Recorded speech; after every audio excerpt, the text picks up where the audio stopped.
let's ask the question, what was your kind of first big break? When did you kind of like feel like you were on your way to like doing, you knew you wanted to be an animator from a very young age. When did you feel like, hey mom, I'm doing it, like you don't have to worry about me anymore? I think that when I started working in the story department at Disney, I think that's where I first felt like this is maybe where I was supposed to be, because I wanted to work in animation, and of course you're like, oh, I'll be an animator, and that's what I was thinking, I think, but as I animated at CalArts, I could do it. I don't think I was especially great at it, so when I graduated, Disney wasn't hiring at all at that point, and so I went to work at Marvel Productions, where I worked in their model department.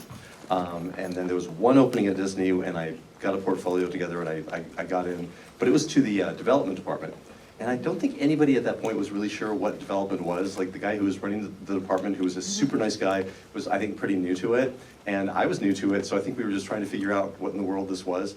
And it was while I was within that department, and they were working on Rescuers Down Under, the producer approached me and asked if I wanted to do some storyboarding for that. And that's when I started working with Brenda Chapman and Joe Ranft, Ed Gombert, Roger Allers, Kirk and Gary, and everybody there that taught me that craft. So that was the turning point for me, I think, was when I started in story. So people who would go on to basically be Pixar people were early colleagues. I mean, it's interesting how much, it's such a small community, especially around the time you'd gone to CalArts. You must have had, who among your classmates went on to be the other shooting stars? Oh my gosh, Brenda, I just was visiting her in San Francisco, and I couldn't help but admire her lovely Oscar sitting on her shelf.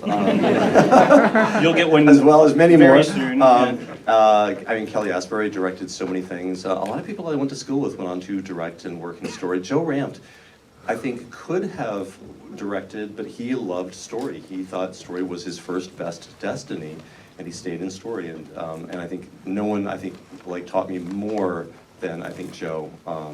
Just watching how he storyboarded, how he was in the room, how he worked in the room, because I think part of story is the communication that you have to have. You have to all be very honest about, like, the boards. Like, you pitch a board at the end of the week, and you can't just sit there and go, oh, that's great. I mean, that's great isn't gonna work, you know. So everybody has to be pretty critical, but not shut the room down, not shut conversation down.